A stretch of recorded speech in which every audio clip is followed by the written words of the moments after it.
Hi, I'm Kayla Lee, and welcome back to the Ali Perspective. Now, I know it has been a while, and I do apologize, guys, and I hope you've missed me as much as I have missed you. Okay? I'm sorry. I am now a softball coach at Wilson. I am coaching JV softball. So that added to my schedule has been a little difficult to me to manage to sit here and talk to you guys. So I do apologize, and I am going to do better in making sure I give you guys content more frequently. I'm sorry, that word was escaping me for a second, guys. But there has been a lot going on in the sports world. And I'm not going to keep you guys long, but I'm going to talk about what I have been the most interested in, and that is March Madness. Okay. I have been locked in and tuned in. We haven't had as many game winners yet so far in the round of 64 and the round of 32 yet, but we're heading into the Sweet 16, and things are definitely about to get interesting, okay? I'm going to talk about the women's tournament first, okay? We all saw that, unfortunately for us as viewers and fans, Juju Watkins go down with the ACL injury in the first 5 minutes of her game against Mississippi State. Now, the Trojans were able to battle from that emotional letdown of just, watching your best player, your teammate go down with such a gruesome injury in such a pivotal moment in their season in the NCAA tournament. You hate to see that happen.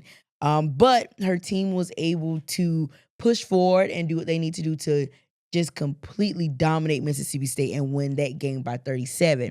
Now, what I'm really so disappointed in is the fact that this was going to be the first time that five first team All Americans were going to make it into was going to make it to the Sweet 16. Okay, so that was going to be the headline, that was going to be the story. You're going to have these top matchups, these talented players going up against each other, especially between Juju Watkins and Paige Beckers, who have already played each other twice. Last year, UConn got the best of Juju and the Trojans in the NCAA tournament and were able to win that game. But during the regular season this year, USC was able to beat UConn. So we was possibly hoping for that matchup again and just seeing that duel between Paige and Juju. And unfortunately, we won't get to see it. But maybe we still get to see the Huskies versus the Trojans, and we get to see how that plays out. Because let's not act like USC is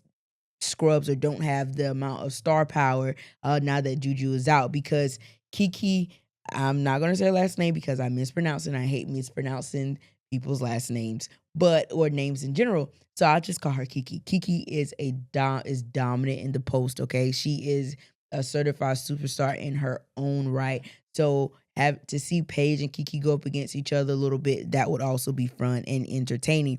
I also do think this injury will affect the women's game just a little bit because let's be honest, Juju is one of the stars of the game and people want to see her perform and see how she does. And this injury would not only keep us from watching her in the tournament this year, but she's going to be out for most, if not all, of the regular season next year because most people take about a year to fully recover from an ACL injury. So I'm just wishing her the best and prayers for her for healing as well as mental healing as well, because injuries can take a toll on players, especially someone who loves the game as much as Juju. Okay. And also I want you guys to keep an eye on what's going on at the University of Arizona, okay? And the reason why I'm talking about that because as a fan of women's college basketball, I've been noticing a lot of things that are a little bit alarming about what's going on at the University of Arizona, and I'm gonna give you a little backstory. In 2019, the University of Arizona, they didn't make it to the NCAA tournament, but they made it to the WNIT tournament, and they won. Their coach was super ecstatic about them. She loved that her team had heart and grit, and they were disappointed about winning the NCAA tournament. But they pushed through and they won the WNIT. And then the next season, of course, COVID came in 2020, but in 2021, they made it to the national championship game against Stanford. I mean, they had a star point guard that just dominated the NCAA tournament, was the player to watch, just all around good. But since they made it to national championship, the program has just gone down. And that's strange because they've had the same head coach. And the reason that things are taking a shift is this year, well, the past 2 years after they made to the national championship, they've both been eliminated in the round of 32. Haven't even made it back to the Sweet 16. Okay. And then on top of that, this year, they didn't even make the NCAA tournament at all. And then they went to the WNIT tournament and they lost in the first round. And the first thing the coach said when she got into the press conference was, yeah, my team didn't want it. They didn't want to win. I could feel it. And no one said this personally to me, but I just felt it. Okay. That was a little concerning to me because I never heard a coach talk about their team in a way like that. Then on top of that, now we're starting to see, I believe they have 6 players that are currently in the transfer portal. And I don't know if that's a toxicity thing going over there in that program, but I think we should all be on the lookout to see if maybe the University of Arizona might be looking for a new head coach. And let's see where some of these really good athletes land and what school they go to. Because I think because they have been, Arizona has a lot of talent, but because they haven't been at the forefront so much, I don't think we've really seen how good these players are. And depending on what team they end up on, it could be really, really dangerous for other teams. Now you guys, I'm going to get into a little bit of the bracket, okay? I am going to give you guys my predictions for the Sweet 16 as well as the Elite 8, okay? And then you guys can check in with me and let me know, hey, nope, I don't, leave a comment. Let me know, like, hey, I don't think that team is going to win. Let me know your predictions, okay? We can have that conversation and then we can see who's going to be right, who's going to be wrong. And I don't think it's going to be me. Okay, but it's March Madness, so you never know. All right. So we have UCLA versus Ole Miss. I'm going to give that one to UCLA. Okay.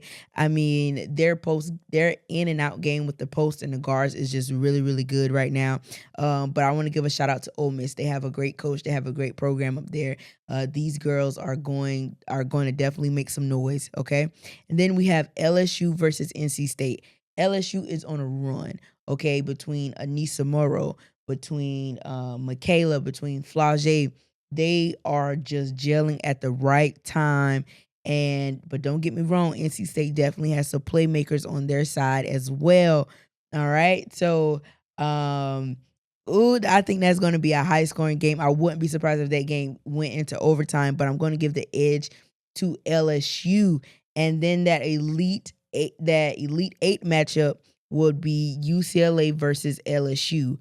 And even though I think even though I think UCLA has the better post game, I think LSU is going to come up top out of that matchup. All right.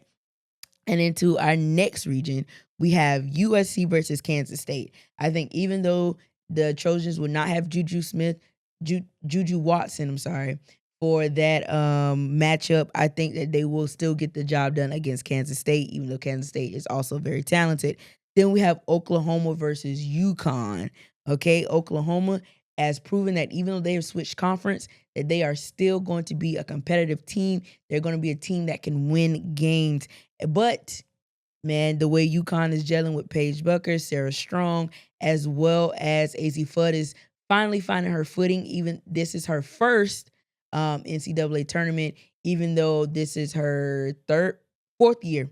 But being plagued by injuries, I'm finally glad to see her and Paige get to experience a tournament together. And AZ Fudd has also just announced that she will return back to UConn next year. She will not go into the WNBA draft. Okay, and then that leads us to the matchup of USC and UConn. I think this is where we're going to see the absence of Juju Watkins is going to mess with the USC Trojans. And I'm going to give that game to the UConn Huskies. Next, we have South Carolina versus Maryland. Let me tell you, Dawn and Dawn's Daycare are so entertaining to watch. I love the fact that this is a true team. There is not one person that is a star above the rest. Everyone contributes. Everyone helps out. They have the highest scoring bitch in the NCAA. And I know we will continue to see that throughout the rest of the tournament. And they're going to go up against a very feisty team in Maryland. But I think South Carolina is going to come out on top of that. Next, in that region, we have Duke versus North Carolina. Duke and North Carolina. What a matchup, okay? The queens of the Blue Bloods, if you would say. I'm going to give that matchup to Duke. What Duke's coach has done in just a few seasons that she's been with the team has been absolutely remarkable. She whether her I've seen her team come back from being down by double digits. I've seen her team be able to stay in a game when they're not really feeling it. I've seen them be able to win close games. They are all around good team. I mean, North Carolina isn't any scrubs either, but I think Duke will have that matchup, which will lead us into a Duke versus South Carolina. And I'm going to give that to South Carolina. I think the Gamecocks are just going to be a little too much to handle because it doesn't matter if it's the starting five. It doesn't matter if it's the next five coming off the bench. Everyone can score. Everyone contribute. Everyone is unselfish. All right. And I think that's going to give South Carolina the edge against Duke. Okay. And for our final region, we're going to have Texas versus Tennessee. Okay, and I know Texas is number one, and they have Madison Booker. They have good pieces around Madison, but I'm going to give the edge to Tennessee and Talaysia Cooper. Okay, and I mean I know Talaysia that's a South Carolina native. I got to give her the edge, but the reason why I give Tennessee the edge over Texas is because Texas averages maybe 2 threes a game, and they've been able to defeat a few opponents like that. But I don't think that is going to get the job done against Tennessee. Tennessee is a team that likes to shoot threes, and let's be honest, threes outweigh twos. Okay, so I'm going to give the edge to Tennessee in that. And then next we have TCU versus Notre Dame. Haley Van Leith has found her rhythm again.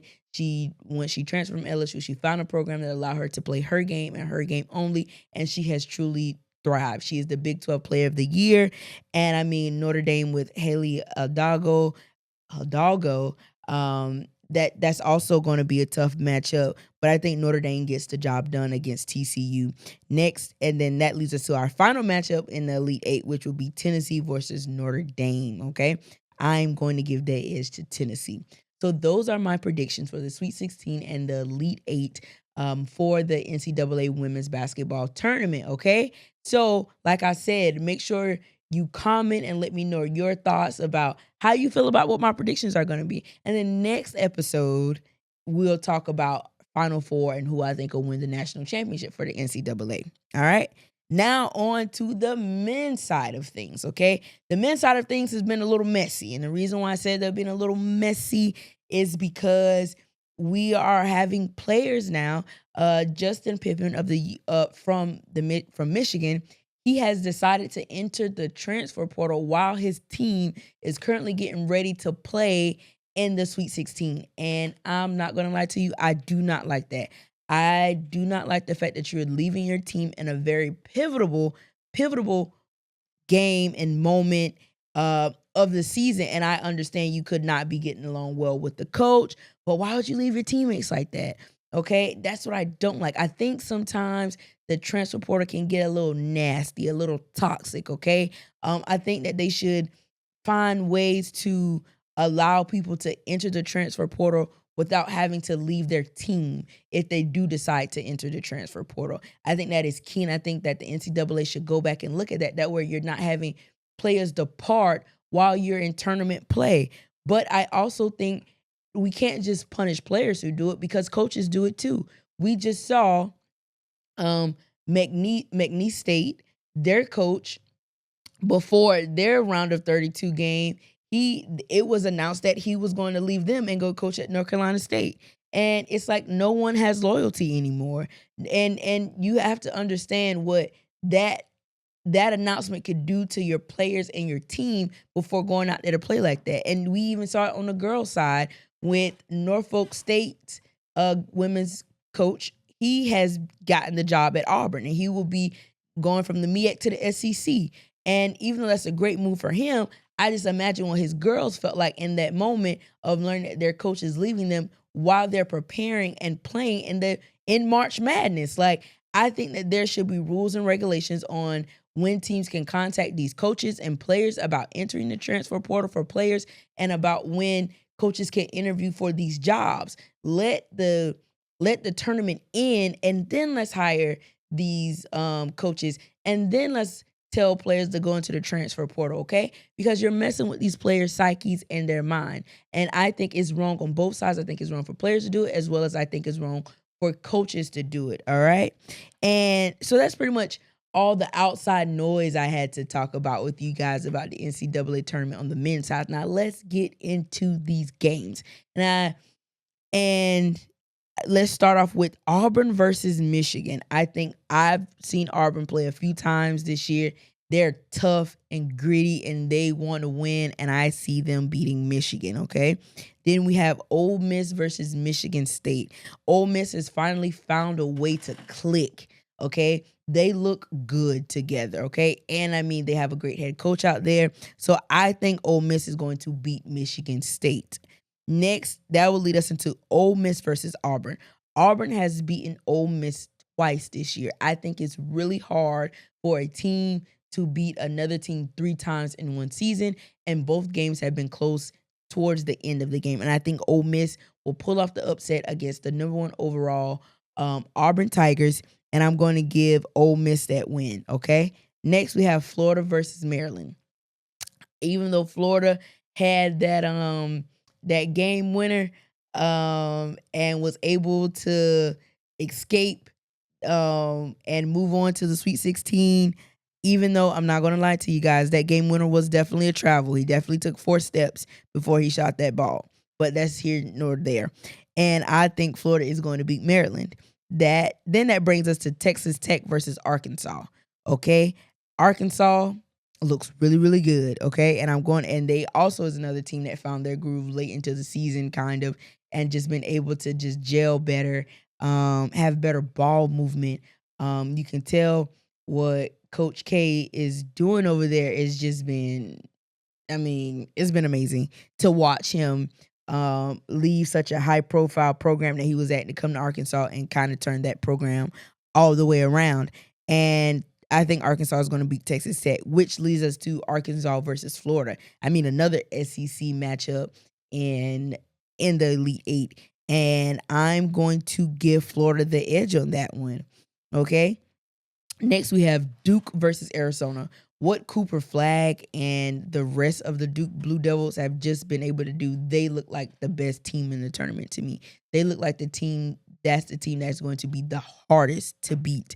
And I think Duke is going to beat Arizona. Caleb Love is not going to get any revenge on the Duke Blue Devils, okay? Not from where I'm sitting. I don't see that happening. Next, we have BYU versus Alabama.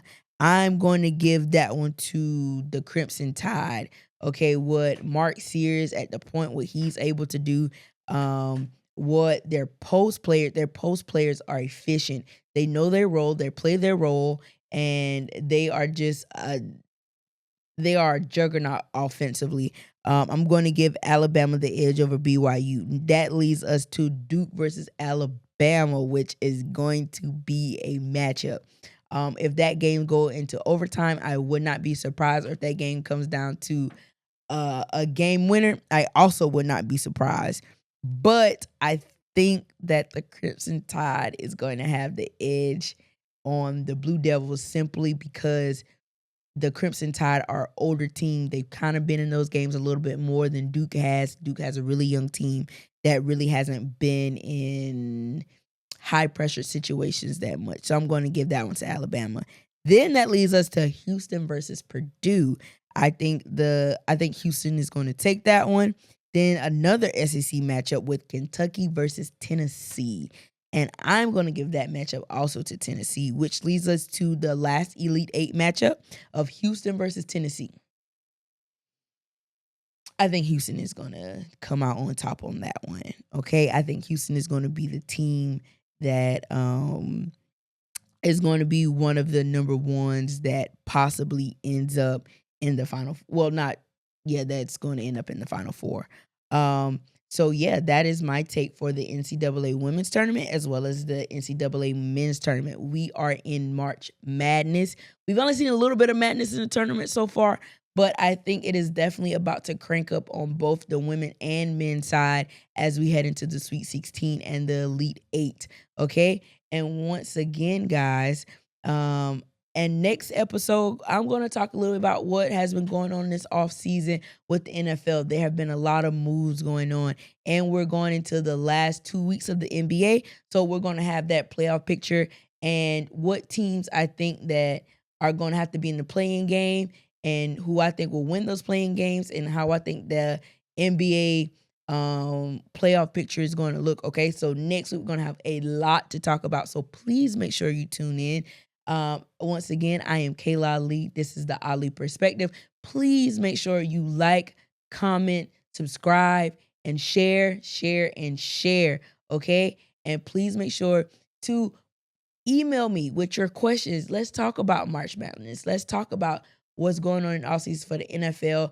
And guys, I haven't even mentioned the fact that opening week for MLB is also coming up. So we have a lot of sports to talk about. And I want you guys to ask me as many questions as possible, okay? All right, and I'll see you guys here next week.